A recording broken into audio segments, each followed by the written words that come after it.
Assalamualaikum warahmatullahi wabarakatuh.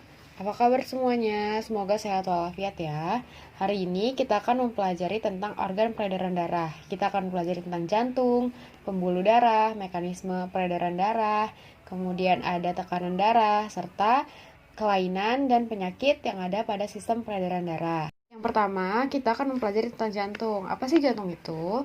Jantung terletak di pusat rongga yang memiliki 4 ruangan, yaitu ventrikel kiri, ventrikel kanan, dan yang biasa disebut dengan bilik kanan dan bilik kiri, kemudian atrium kanan dan atrium kiri, yang biasa juga disebut dengan serambi kanan dan serambi kiri. Jantung terdiri dari 3 lapisan. Yang pertama, perikardium, kemudian miokardium, dan endokardium.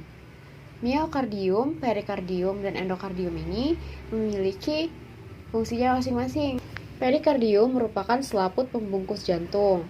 Miokardium merupakan otot yang terdiri dari berkas-berkas jantung. Dan yang terakhir, endokardium merupakan selaput pembatas ruang jantung. Ini merupakan anatomi jantung manusia. Bisa lihat di gambar sebelah sini. Selanjutnya yaitu pembuluh darah. Pembuluh darah itu merupakan serangkaian saluran tertutup yang bercabang yang terdiri dari 3 macam. Yang pertama, pembuluh darah arteri yang biasa disebut juga dengan pembuluh nadi, kemudian ada pembuluh vena yang biasa disebut pembuluh balik, dan kapiler. Pembuluh darah arteri merupakan pembuluh darah yang mengalirkan darah dari jantung ke jaringan. Arteri terdiri dari 2 macam, yaitu arteri pulmonalis dan arteri aorta.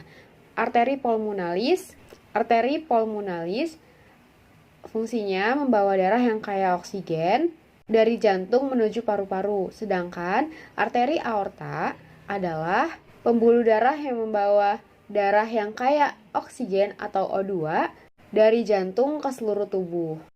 Selanjutnya yaitu pembuluh vena. Pembuluh vena itu apa? Pembuluh vena itu adalah pembuluh darah yang darahnya mengalir kembali lagi ke jantung. Vena memiliki 3 jenis atau 3 macam. Yang pertama, vena cava superior yang berfungsi membawa darah yang kaya CO2 dari tubuh bagian atas. Yang kedua, vena cava inferior yang fungsinya membawa darah yang kaya CO2 atau karbon dioksida dari tubuh bagian bawah. Dan yang terakhir, vena pulmonalis yang fungsinya untuk membawa darah yang kaya CO2 dari paru-paru. Di sini ada gambar yaitu tentang pembuluh darah arteri dan pembuluh darah vena, yaitu bentuknya bisa dilihat di gambar sebelah sini. Vena dan arteri memiliki perbedaan. Pada arteri, dindingnya lebih tebal dan elastis, sedangkan pada vena, dindingnya tipis dan kurang elastis. Pada arteri, arah alirannya meninggalkan jantung, sedangkan pada vena, alirannya menuju jantung. Pada arteri, tekanannya kuat, sedangkan pada vena, dia tekanannya lemah. Kemudian, pada arteri, darah di dalamnya banyak mengandung oksigen, kecuali di paru-paru, sedangkan pada vena, darahnya lebih banyak mengandung CO2. Kemudian, untuk arteri letaknya lebih dalam, sedangkan untuk vena letaknya dekat permukaan tubuh.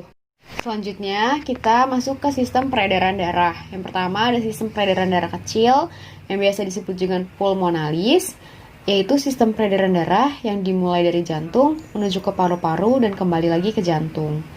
Dari ventrikel kanan, menuju paru-paru, melewati arteri pulmonalis, kemudian ke paru-paru, kembali ke jantung melalui vena pulmonalis, dan diterima oleh jantung di atrium kiri. Jadi, urutannya jantung, paru-paru, jantung. Dan yang kedua yaitu sistem peredaran darah besar yang jalannya dari ventrikel kiri, kemudian ke aorta atau arteri, kemudian ke kapiler pada seluruh tubuh, kemudian kembali ke jantung dengan melewati vena, kemudian kembali ke jantung, tepatnya berada di atrium kanan. Singkatnya yaitu dari jantung, seluruh tubuh, kembali ke jantung. Dan ini ada gambar sistem peredaran darahnya, bisa dilihat. Selanjutnya materi kita tentang tekanan darah. Tekanan darah itu apa? Tekanan darah itu merupakan daya dorong darah ke seluruh arah pada seluruh permukaan yang tertutup, yaitu pada dinding bagian dalam jantung dan pembuluh darah.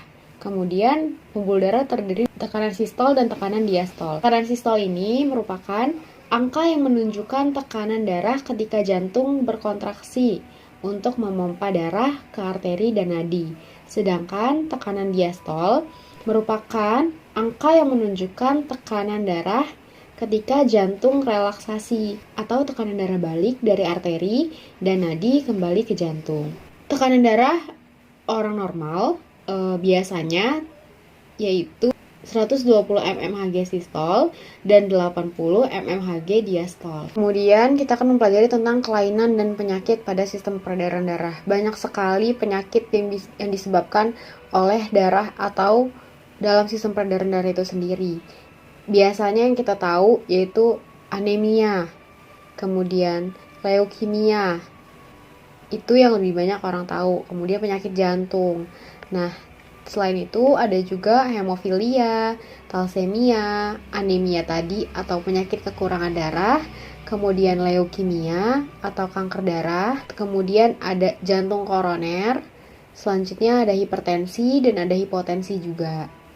Itu tadi penyakit-penyakit dan kelainan pada sistem peredaran darah. Hari ini kita telah membahas tentang organ peredaran darah mulai dari jantung, pembuluh darah, kemudian mekanisme peredaran darah, tekanan darah, dan kelainan serta penyakit yang ada pada sistem peredaran darah. Terima kasih atas perhatiannya.